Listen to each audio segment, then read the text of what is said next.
Hi there. Welcome to another episode of Intuition Your First Sense. And for those who are joining me new today, as there's new listeners every week, which is very exciting, thank you so much for stopping by, listening. And for those who have been with me along the journey, I am so grateful. This week, I am going to be talking about using oracle cards.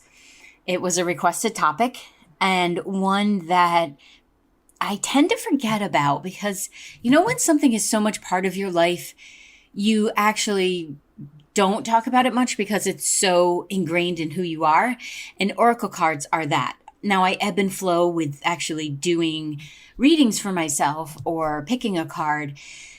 But let's just say I have a healthy collection of them. Some of that because, we ran a store for quite a few years and it led to a collection, and some of it because I like to give them as gifts. They are absolutely a brilliant way to open your own intuitive sense up and to learn how to communicate with your guides, with angels, ascended masters, archangels, right up to source.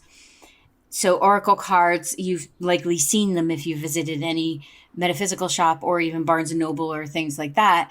And they are often in decks of 44 cards. Sometimes you'll see them with more. There are so many out there right now that I really don't even recommend a particular card deck.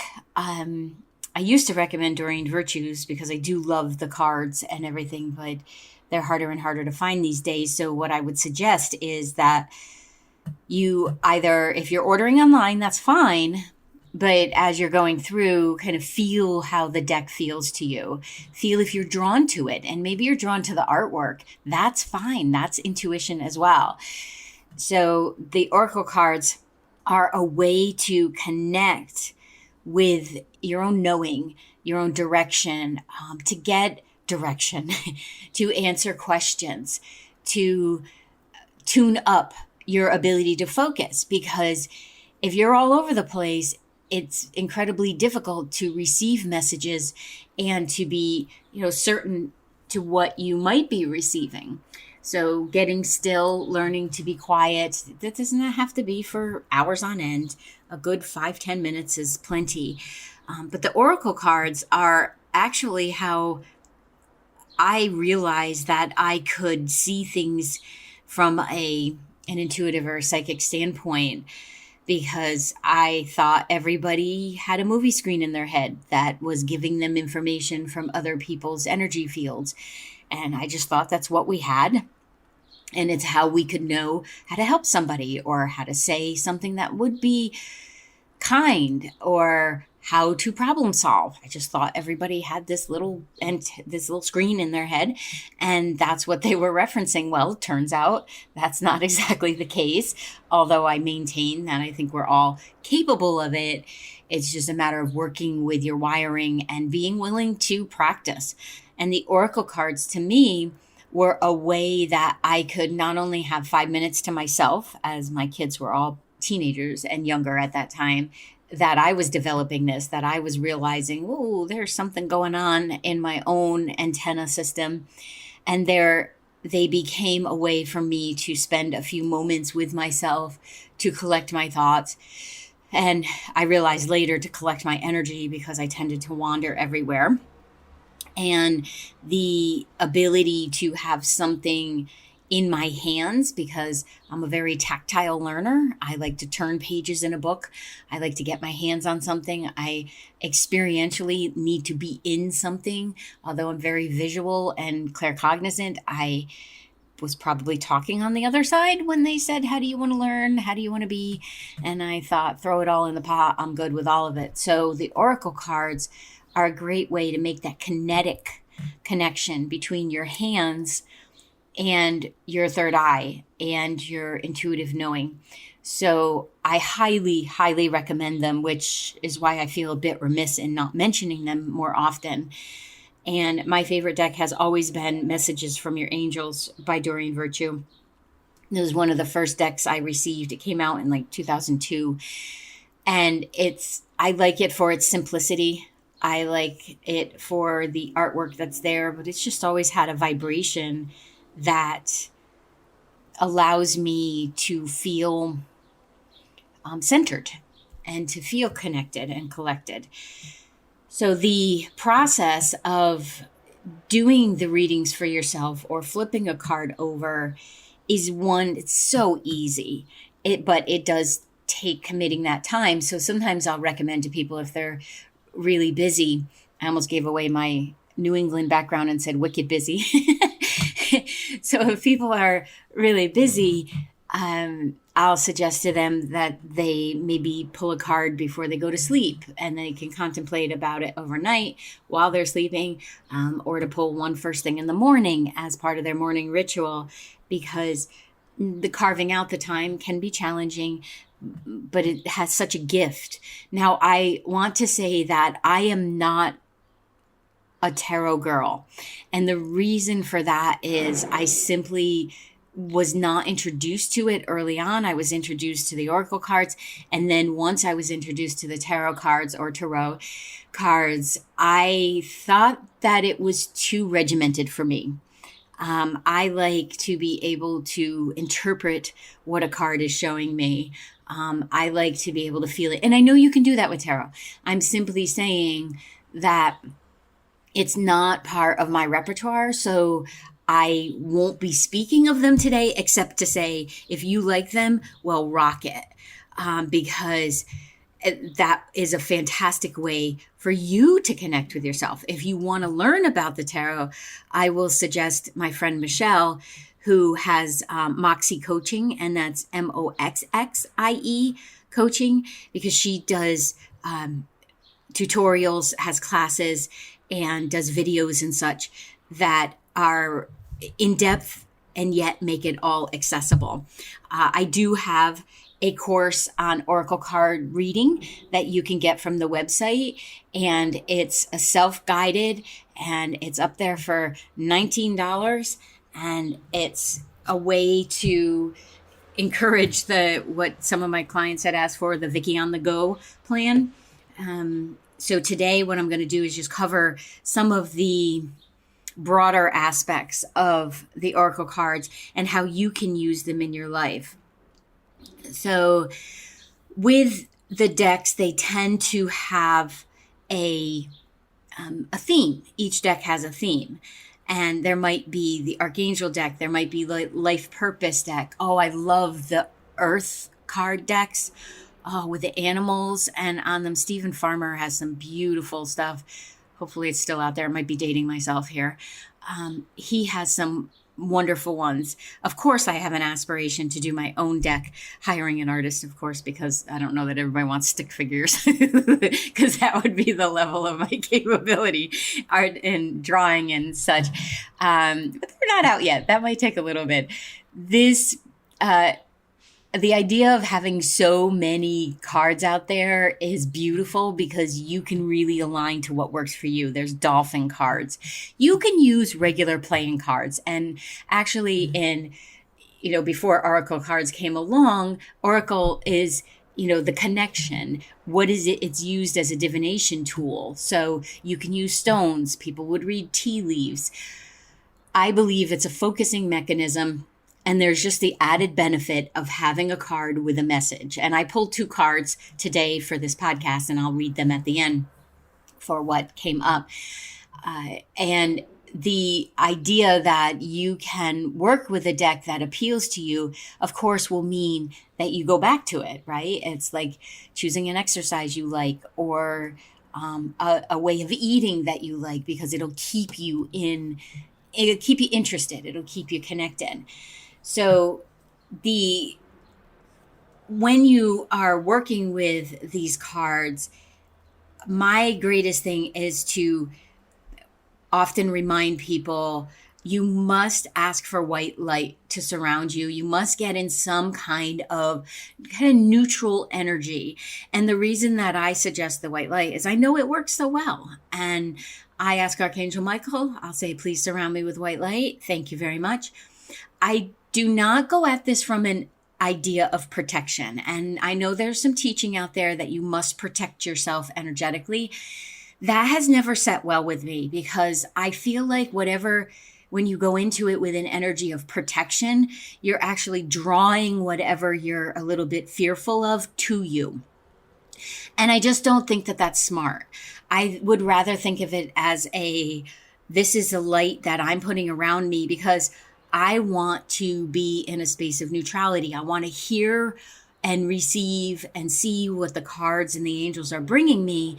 And I want to be in a space of attracting that intelligence to me. So if I'm going in fear that I need to protect from whatever the gobbledygook that might be around energetically, I just feel like you draw that in. And quite frankly, I think it has a lot of drama to it, in that, oh, we must protect from everything that's out there that's so awful. It's like, really? Knock it off. Go from a perspective of, I am light, I attract light, my frequency is high. In all my years of doing this, I have only run into energy that was gross when I went looking for it. Clearing a house doesn't mean I don't see it on the street or that kind of thing, or in a house. Ooh, sometimes I'm driving by houses and have been like, ooh, that's got energy to it. What do? I recognize the light. I recognize that it's got a funky energy. I ask that the white light energy wrap that house up in love. So it's important that you do invoke light, though, because you don't want to be bringing in energy from those you're not resonating with. Because yes, there is a level of the lower astral realm that are a bunch of pain in the you-know-whats. So if you're sitting down and you're wide open, it is possible that you could attract, crazy Uncle Ralph from the astral realm who hasn't completely crossed.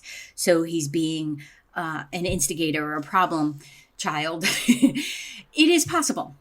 I'm not going to sit here in ignorance and pretend that that's not possible.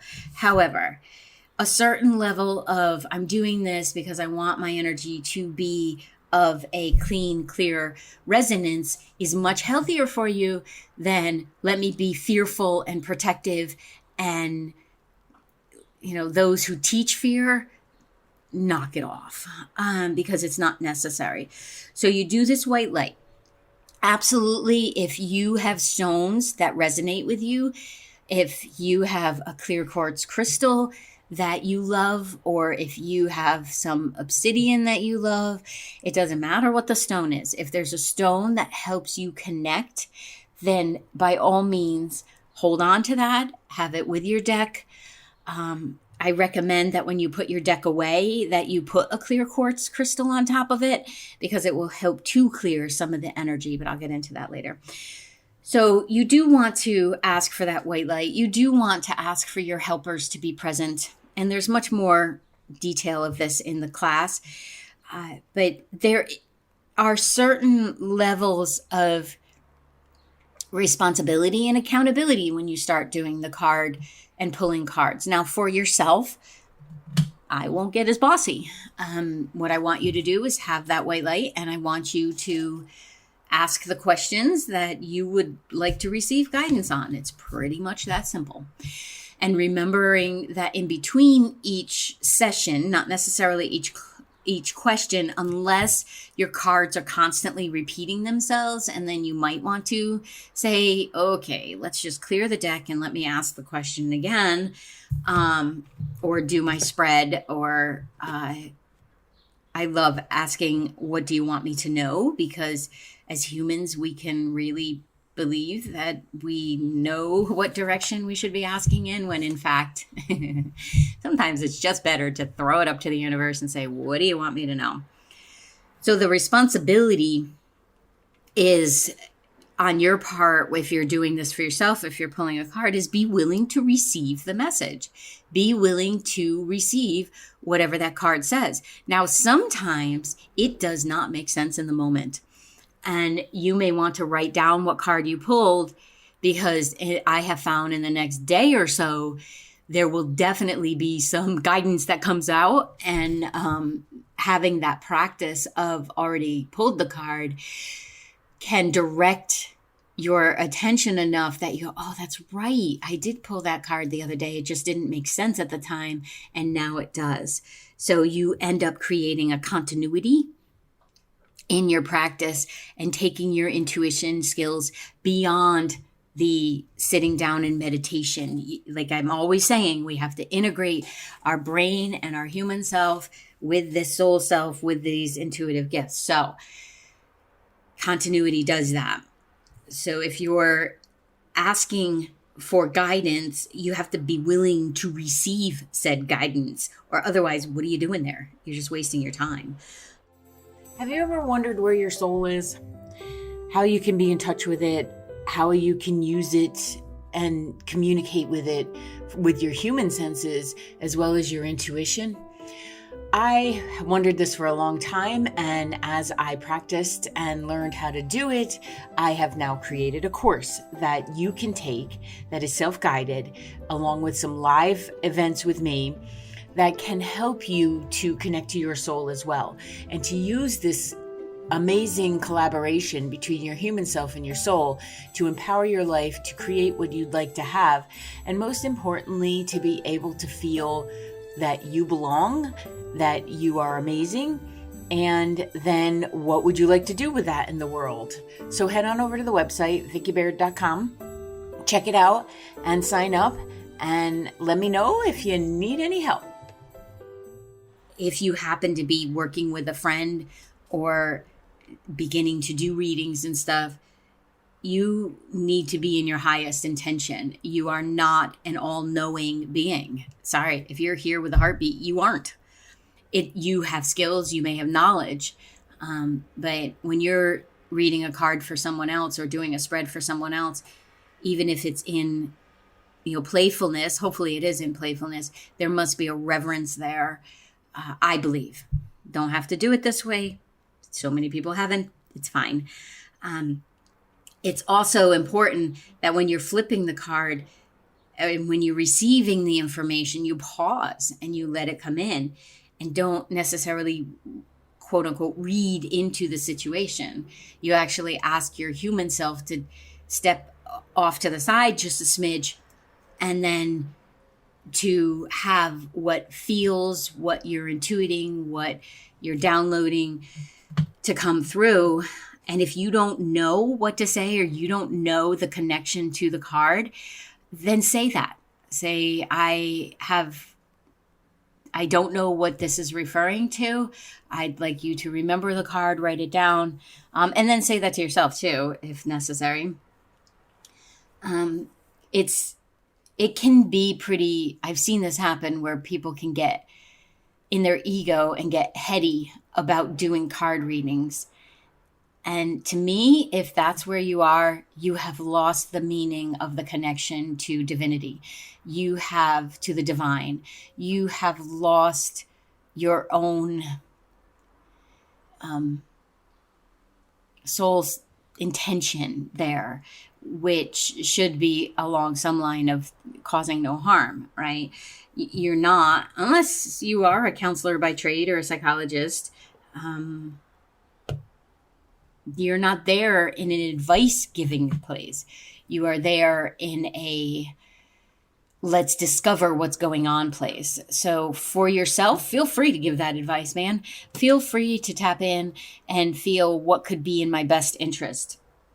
They are definitely helpful when, that phrase, I feel like I'm in my own way.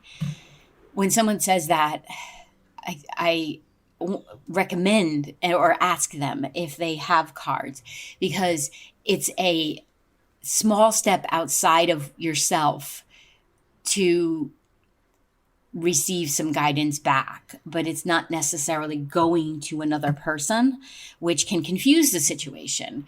So if you're feeling stuck or not sure what to do about a situation or can't get out of your own way, then the cards can be a friend in that regard, in that they're unattached. They're just going to flip over. They are a great tool for having some fun, getting to know the angels, getting to know the fairy realm, getting to know the animal realm, a way to give yourself a moments of meditation. I would love if you got at least 3 deep breaths in before you did a card reading for yourself or flip the card.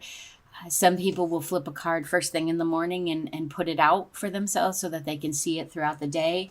And maybe it's there for a couple days. Maybe you're not doing this every day, but it becomes a kind of like a drishti in yoga. It's that focal point. It brings you back to the present moment. It brings you to a place of contemplation for yourself and what could this possibly mean. It can bring the peace of feeling like you have mentors within the cards. For me, what it did is it strengthened my own ability to read energy and to decipher what was coming through. Because when word got out that I could do these readings and I was using the cards and schlepping like 10 decks back and forth to people's houses and everything, eventually I got to the point where I would certainly shuffle and I would flip the cards over for the person. But I would forget to put them face up. I would forget during the session, and I would go through the whole session and then look down and realize I never turned them over. And then I'd say, well, let's see what it looks like. And I'd flip the cards over and it was exactly what we had talked about. So rather than being the beginning of the session, they ended up affirming what I had already seen. And then because I am a very practical person, I realized, why am I carrying so much stuff around with me? I don't need to do some kind of parlor trick or have this look like, some kind of circus act. I'm just going to show up with myself, my timer, and my recording device, and here we go. So what it did for me is it helped me hone in. They became the teachers that I wasn't able to find. It was, internet wasn't such a big thing in those days as it is now. So they became for me a direction. There's a blue jay giving his opinion today out on the porch. I hope you can hear him.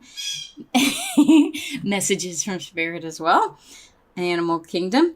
So they helped me to dial in to the messages that were already coming in for me, and I didn't need the cards.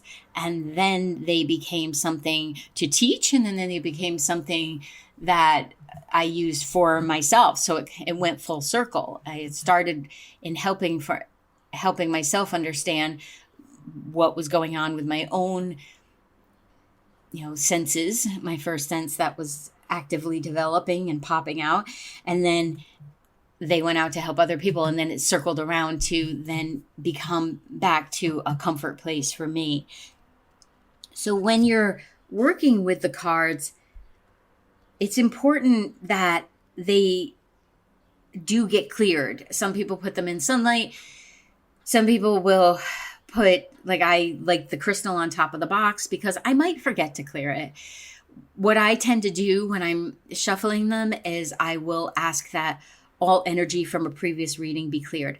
I am perfectly fine with people picking up my cards, playing with them. There can be a message of don't let anybody touch your cards. Well, to me, that's along the lines of protection. And if you can't do a reading because somebody else touched the cards, maybe you need to go back to figuring out your own energy centers and not being so influenced by other people's stuff that you can't keep a clear head. I actually like it when I was working with people that they touched the cards because I felt like it gave it a zap. It infused it. So what I would suggest, though, is if you live in a house where they're out and about and say somebody's going to come along and do their own reading, just get in the practice of clearing it because you don't want to have whatever their reading was. Maybe they forgot to clear it. If you get into the habit of clearing it at the beginning and you clear it at the end, it will always be ready to go. And then you can just be assured that the messages coming through aren't being influenced by the energy of the previous question because things stick around. That residual energy sticks around. It just does. So if you're interested in working with the cards, then I would suggest that you find one deck and you get to know that and get to know the process, because it can be enticing to start collecting a bunch of them, which then I think just gets distracting. It just gets it can get confusing. What you can do, though, is once you've developed a relationship with a deck of cards and you get to know it and you feel fairly sure about yourself in your process of doing the reading, you can then add a second deck and you can flip cards to help to affirm whatever the messages are, or to extend the message from the first deck. So all of the decks tend to have a booklet with them that describes what the card is for, what's the meaning, some additional aspects, like maybe some stones that are connected to it, or what questions you could ask to further expand on your knowledge. Most of them have a book, and I would really, really recommend that you get the ones with the book if this is your first deck out, because they will have, in the first 6 or 7 pages, they will have the spreads to do. So you can do pull a 1 card, you can do a 3 card. That's my favorite. Past, present, future. I just love the 3. 3 is my favorite number, so I'm probably a little biased there. And then you could do a 12-card spread. You could do a spread for the next 6 months. You could do a cross spread. You could do a relationship spread. So this is where it is similar to the tarot deck, and yet the cards aren't necessarily in arcanas and all of the other patterns that are in the tarot deck. Although there are some tarot oracle card decks that combine the two that are beautiful. I have one. I have not played with it yet. Basically, the relationship, the practice, the gift that can come with having a practice of referring to oracle cards is a comfort level and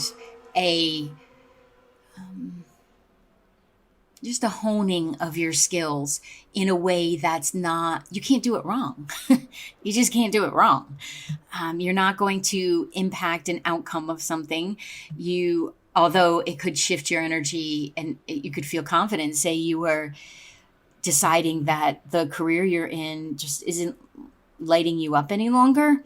So that you decide to ask the cards, is it now the time to begin looking for something else? And when the cards back it up, it can give you the sense of self and to maybe update that resume, or to reach out to people that you're already connected with and ask if they can help. So it can give you the confidence, the sense of self to be able to say, this is the direction that I feel is in my best interest right now.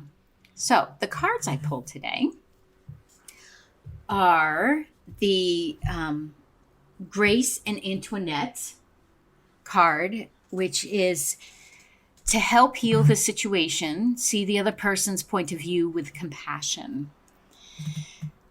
I think that's pretty self-explanatory. So what I did when I did this spread, or pulled 2 cards, well, this card jumped out. I'm remembering now that this card jumped out at me, and it, as I was shuffling, but what I had asked while I was shuffling was, give me a couple cards that will apply to this podcast when it's released, because I do tend to record a month ahead of time. So the additional message, as an example, the cards are usually in the book in alphabetical order. So the additional message is, this misunderstanding has occurred because of judgments about the other person's motives and character.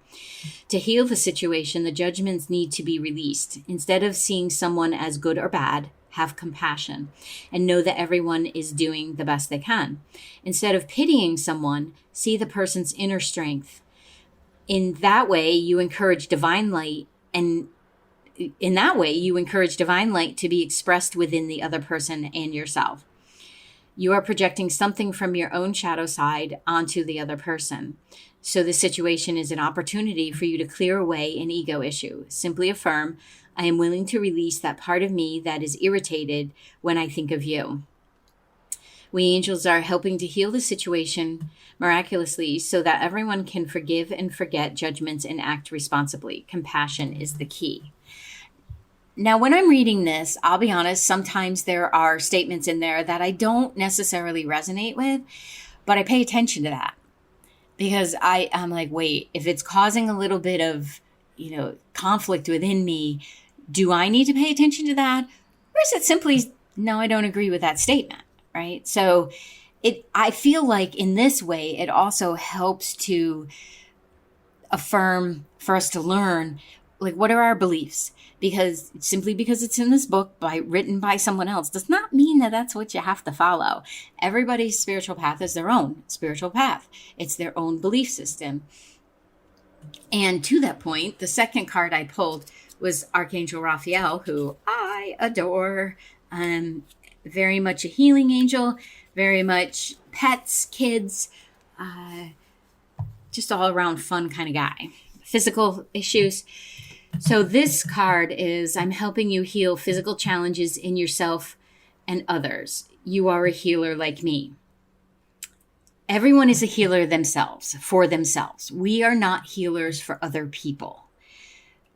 If someone says, I am a healer, please hear in your head for yourself. Might they have skills that could facilitate you aligning with yourself and then healing? Of course. But no one is a healer for other people because you have that divine ability within yourself. And sometimes when someone says, I am a healer, it can come from an unsupportive ego side. And just be mindful of that. Just be aware of that, okay? So additional message here is, I am with you because I am the Archangel of Healing. I am helping you heal your own body. I surround physical ailments with my healing energy of emerald green light, and this energy is absorbed where it is needed. I speak to healers through their thoughts and feelings. I help you discern in this way if your life's purpose is to be a healer. I'll be true to the book.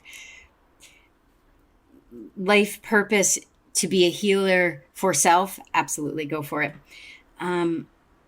Call on me whenever you need help and know that I will be with you in an instant, which I do agree with, because they're not restricted by time or our silly energy world. They can be with all of us at the same time and space. So this is an example of discernment, right? What is another person's information, just like this podcast, right? Take what resonates, leave the rest.